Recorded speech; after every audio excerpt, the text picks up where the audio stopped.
Դատարանը այդպես բարձրաբանում է, եթե նույնիսկ դուք հիմա միջնորդությունը ներկայացնեք, դատարանը դա չի քննարկելու։ Պետք է ապացույցները հետազոտվեն, ապացույցների հետազոտումից հետո քննարկվի, քանի որ նախնական դատալսումները համարվում է ավարտված։ Պատվարժան դատարան, ես հավաքում եմ դատարանի դիրքորոշումը եւ խնդրում եմ ցույց տալ իրացնել իմ դատավարական իրավունքները եւ ներկայացնել։ Խնդրեմ։ Պարոն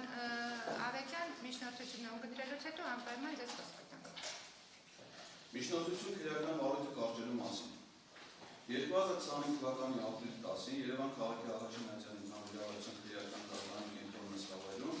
դատավոր Անդրեասյանի նախագահությամբ տեղի ունեցել դատական նիստ ԵԴՄ-0740-0125 քրեական վարույթով ըստ մեղադրանքի Էդգար Ֆերդինանդ Դևազյանի քրեական անձնագրի 457 հոդվածի երկրորդ մասում նախատեսված քրեական վարույթի շրջանակներին։ Դատական նիստի ընթացքում պաշտպան Ռուբեն Մելիքյանը պաշտպանական կողմի ամուսնու միջնորդություն է ներկայացրել դատարանին, Սահմանադրական դատարանի դատավորներին, մասնավորապես մեղադրական եզրակացության մեջ հիշատակվող Սահմանադրական դատարանի դատավորներ Վահե Գրիգորյանին, Դավիթ Խաչատուրյանին, Արման Դիլանյանին, Սեդա Սաֆարյանին եւ Հովակիմ Հովակիմյանին սույն քրեական վարույթի շրջանակներում որպես տուժող ներգրավելու մասին։ Դատարանը որոշել է միջնորդությունը մերժել, պատճառաբանելով, որ մասնավոր անձը տվյալ դեպքում ՍՏ կոնկրետ դատավորները չեն կարող այս գործով տուժող ճանաչվել։ Այսպիսով, դատարանի որոշման մեջ դիրքորոշում է հայտնել վերոհիշյալ անձանց ոչ թե իր պաշտոն է հանդես գալու, որպես Սահմանադրական դատարանի դատավորներ, իսկ որոշները, օրինակ Արման Դիլանյանը եւ Վահե Գրիգորյանը, մեղադրական եզրակացության մեջ առանց որևէ իրավական հիմքի հիշատակվում են նաեւ համապատասխանաբար իբր Սահմանադրական դատարանի նախագահ եւ Սահմանադրական դատարանի փոխնախագահ, այլ իբրև մասնավոր անձ։ Հատկանշական է, որ քրեական օրենսգրքի հոդված 490-ը սահմանում է դատավորի, դատախազի, քննիչի, քննչական մարմնի ղեկավարի, հետաքննության մարմնի, փաստաբանի ներկայացուցիչի, փորձագետի կամ հարկադիր կատարողի նկատմամբ սպառնալիքը կամ նրանց մասին տեղեկություն հրապարակելը կամ նրանց գույքը ոչնչացնելը կամ վնասելը կամ նրանց նկատմամբ բռնություն գործադրելը։ Ավելին, հիշյալ հոդվածն ընդգծում է նշված անձանց իրավունքներին ու օրինական շահերին առնչությունները կապված նշված անձանց օրինական, ծառայողական կամ մասնագիտական գործունեության կամ բացառապես դատավոր, դատախազ, քննիչ, քննչական մարմնի ղեկավար, հետաքննության մարմնի, փաստաբանի ներկայացուցիչ,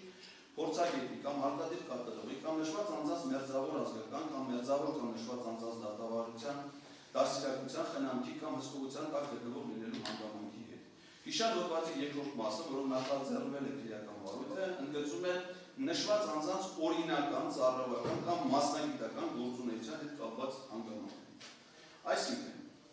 տվյալ դեպքում մեղադրանքը վերաբերել է ոչ թե մասնավոր անձին, ինչ կարգավիճակի, որ այլևս արձանագրված են դատարանի արդեն իսկ արտահայտված դիրքորոշմամբ, այլ իր պաշտոնին։ Մասնավոր անձանց իրավահարաբերությունները կարգավորվում են ոչ թե քրեական, այլ քաղաքացիական օրենսդրությամբ, հետևաբար դուրս են սույն վարույթի շրջանակներից։ Քրեական դատավարության օրենսգրքի 7-րդ հոդվածի առաջին մասի 3-րդ կետի համաձայն դատարանը հանդես է գալիս որպես քրեական վարույթ իրականացնող մարմին, հետևաբար իրավասու է կայացնել վարույթին առնչվող ցանկացած որոշում։ Քրեական դատավարության օրենսգրքի 270-րդ հոդվածի 2-րդ մասի սահմանում է դատարանի իրավասությունը վարույթ կարճելու մասին որոշում կայացնելու իմաստով։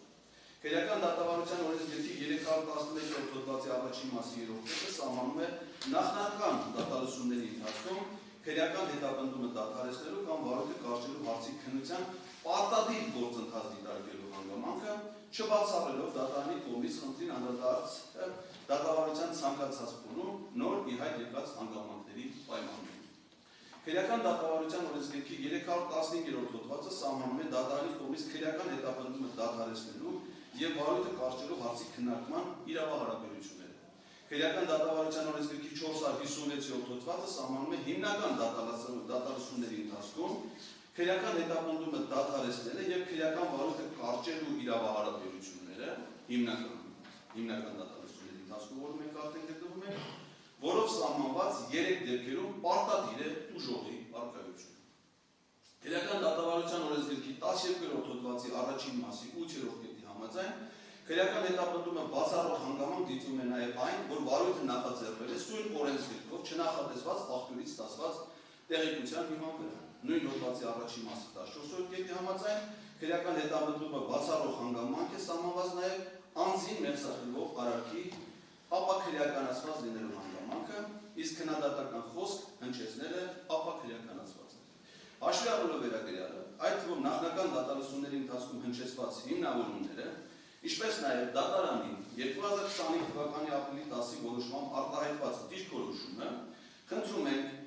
սույն քրեական վարույթը կարճել հանցակազմի բացակայության եւ վարույթի նախաձեռնությունը քրեական դատավարության օրենսգրքով չնախատեսված աղբյուրից ստացված տեղեկատվության հիման վրա նախաձեռնելու հիմքով։ Շնորհակալություն։ Հարգելի պաշտպաններ, ձեր դիրքորոշումը ներկայացրեք։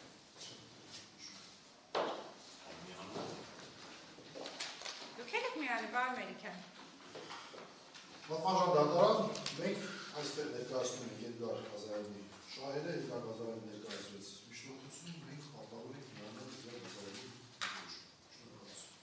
Հարգելի հանրային մեղադրող, անհրաժեշտ է, որպեսզի դատարանը ձեզ տրամադրի գրավոր միջնորդությունը